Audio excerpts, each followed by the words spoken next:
오늘은 14가 영적 치유에 대한 부분을 가지고 같이 또 인도받도록 하겠습니다. 같이 함께 합독하도록 하겠습니다. 갈라디아 2장 20절 같이 합독하겠습니다. 내가 그리스도와 함께 십자가에 못 박혔나니 그런즉 이제는 내가 사는 것이 아니요 오직 내 안에 그리스도께서 사시는 것이라. 이제 내가 육체 가운데 사는 것은 나를 사랑하사 나를 위하여 자기 자신을 버리신 하나님의 아들을 믿는 믿음 안에서 사는 것이라. 아멘. 이 갈라디아 2장 20절의 이 말씀이 참 은혜가 됩니다. 왜 은혜가 되는지 우리가 이렇게 또 천천히 오늘 말씀을 통하여서 우리가 알아가도록 하겠습니다. 첫 번째, 계속 실패가 오는 이유는 영적 문제가 무엇인지 알아야 한다 했습니다. 갈라디아 2장 20절 이 말씀은 완전 그리스도가 아니면 우리가 속게 된다라는 것입니다. 이 갈라디아 2장 20절에 좀 이 성경의 배경을 잠깐 보면요. 이 갈라디아에 있는 이 교회에 이 유대인과 이방인 사이에 벽이 어느 날 어느 순간에 생긴 것이에요. 그래서 이 바리새인적인 이 생각으로는 뭐냐, 이방인들과 같이 있으면 안 된다라는 그 생각이 있었거든요. 그러니까 이 갈라디아 교회 안에 이 유대인들이 자기들끼리만 이렇게 뭉치고 있는 상황인 것입니다. 그러니까 이방인들은 어떻습니까? 이방인들은 또 이방인대로 이렇게 같이 있을 수밖에 없는 그런 상황 속에 있었던 것이죠. 이때 바울이 이런 그리스도와의 그 연합된 공동체임을 말하는 구절이 바로 이 갈라디아 2장 20절 말씀인 것입니다. 율법의 행위로가 아닌 그리스도와 함께 십자가에 못 박혀 죽고 이렇게 그리스도와 함께 살아났다라는 고백이라는 것이에요. 근데 그게 유대인뿐만 아니라 이방인들도 똑같이 이 은혜를 입었다. 나도 그 은혜를 입었다. 지금 이 고백을 하고 있는 것입니다.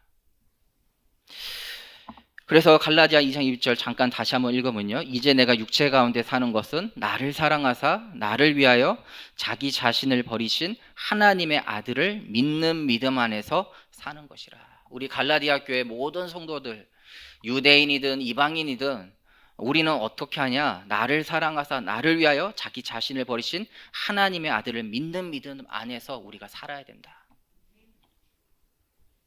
그래서 율법의 이런 행위가 아닌 끊임없이 우리는 그리스도의 이러한 죽으심과 부활로 구원받았음을 믿는 믿음 안에서 우리가 살고 있음을 날마다 우리가 고백하고 우리는 그러한 공동체, 우리는 그러한 임마누엘 교회 우리 성도님들이라는 것입니다. 그래서 우리가 먼저 고백하고 우리가 먼저 이렇게 붙잡아야 될 것이 바로 완전 그리스도. 이것이 아니면은 또 우리는 우리 안에서 우리끼리 속게 되는 것이에요. 그래서 사단 탓할 필요가 없어요. 지난주에도 제가 잠깐 말씀드렸지만 사단 탓할 필요가 없어요. 우리가 우리의 신앙을 점검한다. 우리 각자가 하나님 앞에서 우리의 신앙을 또 이 복음을 고백한다. 그러면요. 이렇게 우리 안에 어떠한 벽도 있을 필요가 없는 것입니다. 왜? 우리는 예수 그리스도와 함께 죽었고 예수 그리스도와 함께 살아난 이러한 예수 그리스도의 이 십자가의 사랑으로 하나의 공동체가 된 하나님의 자녀이기 때문에 그렇습니다. 또 완전 그리스도가 아니면 두 번째로 영적인 문제에 걸리는데 이러한 내용들이 있죠. 우상 문제, 사상 문제, 종교 문제, 교권 문제, 또 인본주의, 염려, 시기. 간단하게 말씀드리면은 뭐냐? 이 복음보다 하나님보다 이 앞선 게 뭐냐라는 것이에요. 앞선 게. 그 앞선 게 뭐냐? 우상의 문제고 사상의 문제고 종교의 문제고 교권과 또 인본주의, 염려, 시기가 또 내 안에 아니면 또 우리 안에 이렇게 이게 하나님보다 이 복음보다 더 앞서가는 것이 혹시 있지 않냐? 다른 것이 앞서게 되면은 하나님보다 다른 것으로 우선순위를 우리가 두게 됩니다. 그것이 하나님을 떠난 영적 문제로 나타나는 것이에요. 그게 바로 창세기 3장의 사건인 것입니다. 하나님 말씀, 그 언약의 말씀보다 이 사단의 이 말에 더 우선순위를 두게 된 것입니다. 그러니까 고백을 하죠. 하나님의 말씀에 먹지도 말고 먹지도 말라 죽을까 하노라. 하나님의 말씀은 정령 죽으리라 했는데 하나님의 말씀이라고 하하가 고백하지만 죽을까 하노라 라고 이야기를 합니다. 고백을 하는 것입니다. 그게 뭐냐? 이 에덴 동산보다 더 좋은 게 있지 않겠냐? 하나님이 완벽하게 준비하신 그 곳보다 더 좋은 곳이 있지 않겠냐? 사단이 그 부분을 딱 건든 것이거든요. 그러니까 하나님의 말씀이라고 하면서도 하나님의 말씀과 정반대되는 인생으로 갈 수밖에 없는 것입니다. 우리 안에 어떤 것이 우선순위에 있습니까? 내 안에 이 복음보다 하나님의 말씀보다 어떤 것이 더 우선순위에 지금 있습니까? 그것이요, 내가 예배를 드리고 신앙생활을 하고 오늘도 내가 기도를 하며 오늘도 내가 하나님의 말씀을 붙잡고 사는데 혹 이렇게 하처럼 말씀 붙잡고 사는데 죽을까 하노라. 우리가 그렇게 우리 또한 이렇게 지금 이 시대에 이곳에서 우리도 똑같이 하처럼 살 수밖에 없는 그런 상황에 있는 것입니다. 정말 하나님을 우선순위에 두시기 바랍니다. 정말 이 복음을 우선순위에 두시는 우리 성도님들 되시기 바랍니다. 이 갈라디아 교회가 이 복음을 받고도 참 이방인과 함께 할 수 없다는 그 유대인의 그 사상 때문에 이렇게 교회 안에 벽이 생긴 것이에요. 오늘 본문의 말씀이요. 그렇게 되면 어떻게 됩니까? 그리스도와 연합된 공동체로 나가지 못하게 되는 것입니다. 우리 안에 있는 이 하나님보다, 이 성경보다, 하나님의 그 말씀보다, 예수 그리스도의 이 십자가의 그 사랑보다 우선순위가 있다. 오늘 정말 한번 또 이렇게 기도회가 있지 않습니까? 금요 기도회가 이거 끝나면요. 정말 한번 기도해 보시기 바랍니다. 하나님, 우리 교회 안에 이 복음보다 하나님보다 더 우선순위 되어 있는 것들을 하나님 오늘 이 시간 하나님 다 사라지게 해달라고. 우리 마음 한 사람, 우리 성도님들 한 사람 한 사람에 정말 우리가 다 이 복음 중심으로 복음의 우선순위로 나아가는 우리 임마누엘 교회 되게 해달라고. 정말 우리 한번 그렇게 이번 또 이렇게 이 계기가 되잖아요. 그러니까요, 한번 그렇게 기도해 보시기 바랍니다. 우리 안에 복음보다 우선순위를 버리면 정말 나를 사랑하사 나를 위하여 자기 자신을 버리신 하나님의 아들을 믿는 믿음만 사는 교회가 되는 것입니다. 정말 그렇게 되기를 원합니다. 큰 두 번째로, 그래서 우리가 오직 할 것은 히브리서 4장 12절에 말씀과 여호와의 그 언약, 하나님의 말씀은 살아있고 활력이 있어 좌우의 날선 어떤 것보다 예리하여 혼과 영과 및 간절과 골수를 찔러 쪼개기까지 하며 또 마음의 생각과 뜻을 판단한다 했습니다. 즉 하나님의 말씀은 우리의 내적 변화를 일으키십니다. 그래서 이 복음을 깨닫게 되면 더 우리가 우리의 영혼이, 우리의 영과 혼이 하나님 앞에 더 나아가게 되는 것이에요. 그리고 우리의 육신의 모습까지도 하나님께서는 이 말씀으로 변화시켜 주십니다. 그래서 하나님의 자녀로 이렇게 합당한 삶을 하나님께서 인도해 주시는 것이에요. 그렇기 때문에 하나님의 말씀은 살아있는 것입니다.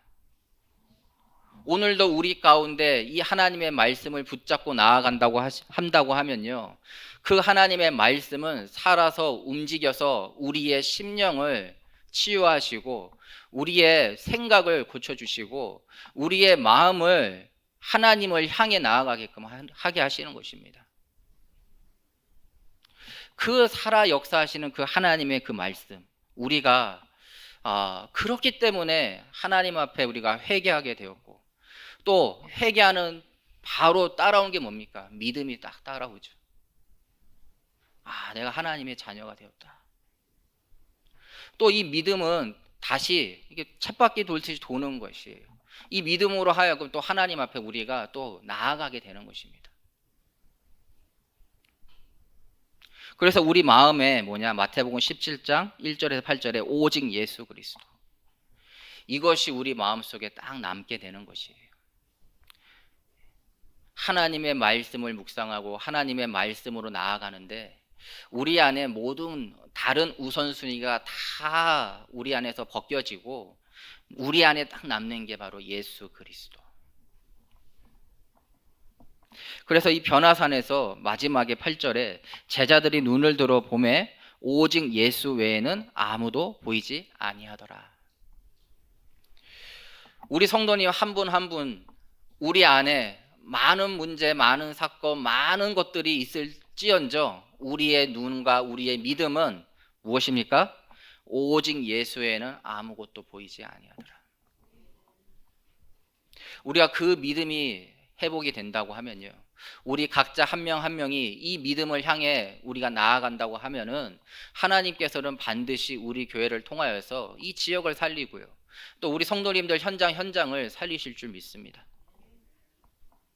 또 사도행전 1장 13절에서 14절에 이렇게 인도 받으니까요, 한 위에 있습니다. 사도행전 1장 8절에 우리가 그렇기 때문에 구해야 될 것이 바로 오직 성령이라는 것이에요.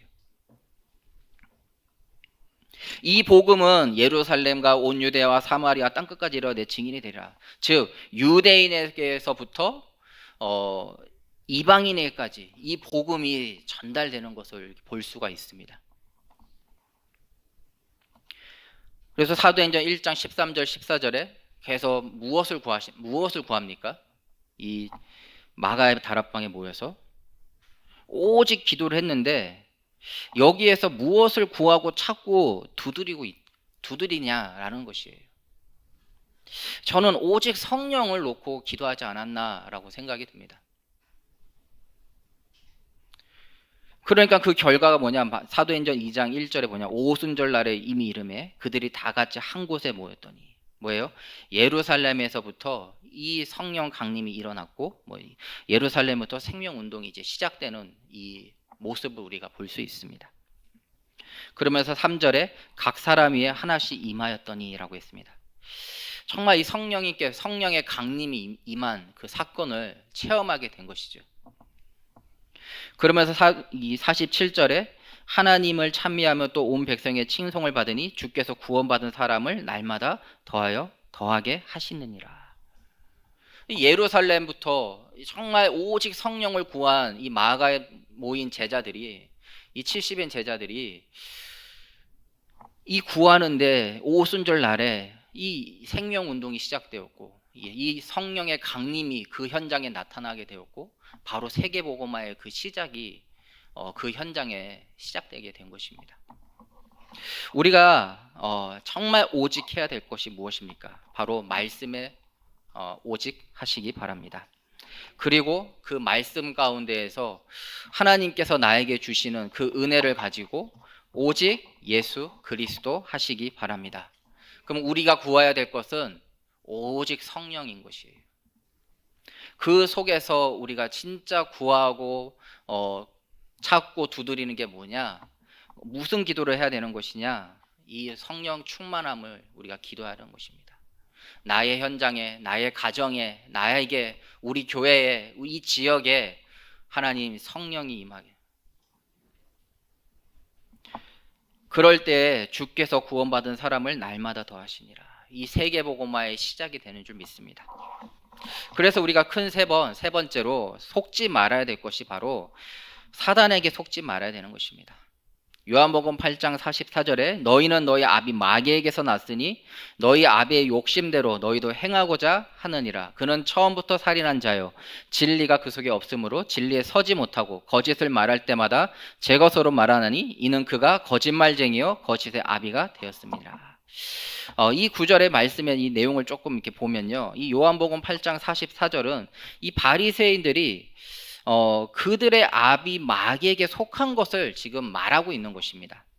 즉 이는 그들이 예수님을 죽임으로써 계속 예수님을 고발할 거리를 계속 찾고 있거든요.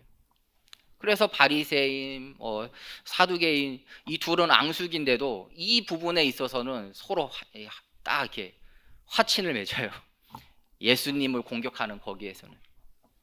그래서 이 모양 저 모양으로 계속 예수님한테 뭔가 고발할 거리를 만들려고 계속 질문하는 것이에요. 은혜를 구하기 위해서 질문하는 것이 아니라, 정말 구원을 받기 위해서 질문하는 것이 아니라, 고발하기 위해서 정말 이거 난제들 있지 않습니까? 그런 것들을 계속 던지는 것이에요. 근데 그때마다 예수님의 그 은혜, 그 지혜는 말로 표현할 수가 없는 것이죠. 또 그걸로 인해서 우리가 이렇게 예수님의 이 가르침을 또 이렇게 새롭게 받을 수 있는 것입니다. 그런데 이 마귀의 욕심대로 이 예수님을 죽이려고 한다, 이 말이란 거예요. 그래서 너희 아비 마귀에서 났으니 너희 아비의 욕심대로 너희도 행하고자 아니라. 처음부터 살인한 자라.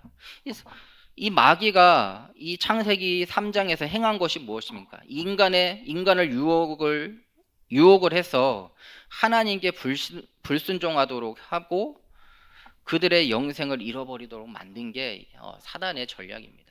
근데 그거를 똑같이 지금 이 바리새인들이 예수님을 향해서 죽이려고 계속 예수님을 죽이기 위해서 공격하고 있는 것이에요.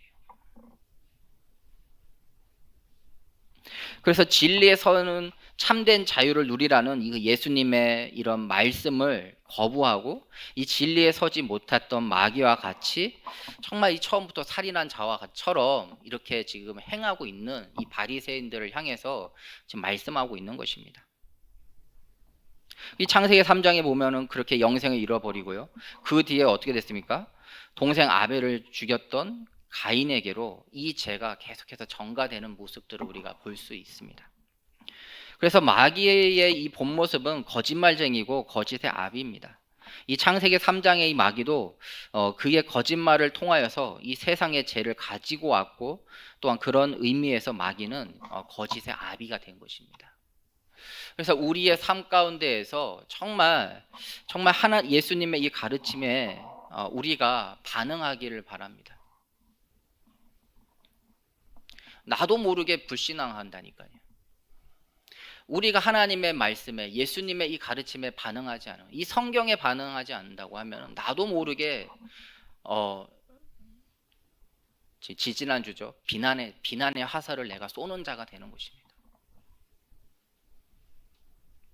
정말 깨어 기도해야 되는 것입니다. 정말 내가 이 사단의 이 속임에 거기에 귀 기울이는 자가 아닌 하나님의 말씀에 귀 기울이시는 우리 성도님들 되시기 바랍니다. 이 두 번째로 갈라디아 6장 6절에서 8절에 또 내 자신에게도 또 속아요. 7절에 스스로 속이지 말라. 하나님은 업신여김을 받지 아니하시니 사람이 무엇으로 심든지 그대로 거두리라. 자기의 육체를 위하여 심는 자는 육체로부터 썩어질 것을 거두고 성령을 위하여 심는 자는 성령으로부터 영생을 거두니라. 정말 말씀 앞에, 복음 앞에, 또 성경 앞에 우리 자신을 다 내려놓기 바랍니다. 그래서 내 육신의 욕심을 심는 자가 아닌 성령을 위하여 심는, 정말 성령의 그 영생을, 성령으로부터 그 영생을 거두는 그 은혜를 누리시는 우리 귀한 성도님들 되시길 바랍니다. 세 번째로 로마서 7장 21절에서 25절입니다. 환경에 속는다는 것입니다. 내가 한 법을 깨달았노니 곧 선을 행하기 원하는 나에게 악이 함께 있는 것이로다. 내가 속사람으로는 하나님의 법을 즐거워하되 내 지체 속에서 다른 법이 내 마음의 법과 싸워 내 지체 속에 있는 죄의 법으로 나를 사로잡는 것을 보는도다. 오라 나는 공고한 사람이로다. 이 사망의 몸에서 누가 나를 건져내랴. 우리 주 예수 그리스도로 말미암아 하나님께 감사하리로다. 그런즉 내 자신이 마음으로는 하나님의 법을, 육신으로는 죄의 법을 섬기노라. 이 바울은 내 안에 두 가지 법이 싸운다고 합니다. 그러면서 이런 24절에는 오라 나는 공고한 자다 하면서 탄식하는 모습을 또 볼 수 있죠. 그러면서 하나님께 또 공고한 자지만 또 이렇게 하나님께 감사함을 이렇게 25절에 고백하고 있습니다. 우리 주 예수 그리스도로 말미암아 하나님께 감사하리로다. 왜냐하면 이 육신의 연약함의 문제를 하나님께서 예수 그리스도를 통해 이미 해결해 주셨기 때문에 이 고백이 우리도 되어지는 것입니다. 내 안에 두 가지가 싸우고 있고, 내 육신의 욕심과 또 한쪽에서는 성령의 정말 하나님 앞에 나아가려고 하는 그것이 내 안에 계속 싸우는데, 근데 하나님께서는 뭐예요? 우리를 결국에는 승리의 자리로 인도해 주시는 그 믿음이 있기 때문에 이 바울은 하나님께 감사할 수 있는 것입니다. 로마서 7장의 이 육신의 연약함의 문제는 인간의 노력으로 해결될 수 있는 것이 아닙니다. 우리가 이렇게 싸우는데 우리가 넘어져요. 우리가 또 때로는 불신앙해요. 또 때로는 문제 속에서 속아요. 근데 이게 나의 노력으로 해결할 수 없음을 우리가 고백해야 되는 것이에요. 내 힘으로 이게 될 수 없음을, 그렇기 때문에 우리가 고백하는 것입니다. 그게 바로 하나님의 자녀의 특권인 것이에요. 우리가 그렇기 때문에 그 예수님의 그 십자가에 나아가게 되는 것입니다. 그렇기 때문에 더 예수님의 그 십자가의 그 죽으심과 부활이 더 나에게 부딪히게 되는 것이에요. 그렇기 때문에 이 은혜를 하나님께서 나에게 주셨구나. 그 사랑, 내가 그 사랑으로 충만하게 지면은 이번 주 말씀처럼 이제는 타인에게도 이 그리스도의 사랑을, 이 십자가의 은혜의 그 사랑을, 하나님의 이 창세 전부터 나를 택하셨다라는 그 은혜를 우리가 전달할 수 있게 되는 것입니다. 그래서 하나님께서 예수 그리스도를 통해 해결해 주셨음을, 즉 전적으로 하나님이 해결해 주신 것이며, 그렇기 때문에 우리에게 대한 것은 우리는 뭐예요? 하나님께 감사할 것밖에 없는 것입니다. 그래서 좀 오늘 말씀들을 잠깐 이렇게 결론으로 좀 적용을 해 본다면요, 영적 치유는 하나님과의 그 관계가 회복되는 것을 의미합니다. 그래서 그냥 넌 하나님 자녀야, 이걸로 끝나면 안 돼요. 난 하나님의 자녀야, 이걸로 끝나면 안 된다라는 것이에요. 왜 하나님의 자녀인지, 왜 문제가 안 되는지, 그게 더 깊게 우리가 묵상되어져야 됩니다. 또 하나님의 이 자녀의 신분과 권세가 무엇인지 우리가 늘 그 부분이 나한테도 터치가 되어야 되는 것이고요, 내 자기 자신에게도요. 또 우리 렘넌트들에게 괜찮아, 넌 하나님 자녀야, 이걸로 끝나면 안 된다니까요. 오히려 흑암의 역사를 더 설명을 장황하게 우리가 잘해요. 근데 결론은 뭐예요? 넌 하나님 자니까 괜찮아. 하나님에 관한 것에는 너무 설명이 부족해요. 그러면 잘 생각해 보시기 바랍니다. 그러면 이 렘넌트, 이 아이에게 어떤 지식이 더 충만해지겠습니까? 하나님의 자녀인데 하나님에 관한 내용은 넌 하나님 자녀야, 넌 렘넌트야, 이거밖에 없는 것이에요. 근데 흑암의 역사에 대한 내용은 너무나 풍부한 것이에요. 우리가 이 부분을 조금 바꿔야 될 줄 믿습니다. 정말 내가 왜 하나님의 자녀인지, 또 이 문제가 왜 문제가 아닌지, 하나님의 그 자녀는 무엇이고 그 신분은 무엇이고 하나님의 자녀된 그 권세는 무엇인지, 하나님은 어떤 분이시고 예수 그리스도 통해서 우리가 어떻게 변화되었는지, 또 지금 성령께서 어떻게 내주 인도 역사하고 계시는지에 대해서 우리가 더 풍부하게 알아야 될 줄 믿습니다. 그게 바로 영적 치유가 되는 거예요. 왜? 영적 치유는 하나님과의 관계가 회복되는 것입니다. 하나님과의 그 관계가 회복된다는 것은 하나님에 대해서 잘 안다는 것이에요.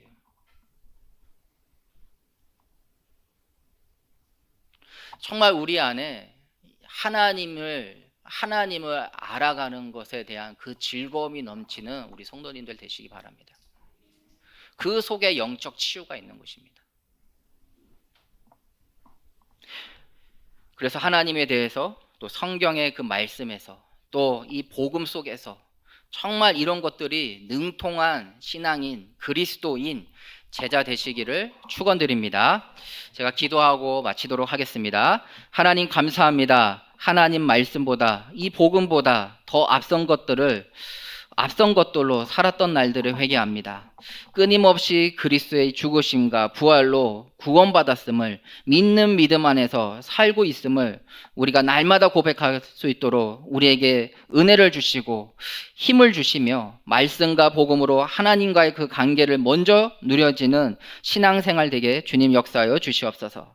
오직 그리스도, 오직 성령 충만으로 오직 기도와 오직 정도의 응답을 받는 우리 귀한 성도님들의 현장의 발걸음이 되게 하여 주시옵소서. 예수 그리스도 이름으로 기도합니다. 아멘.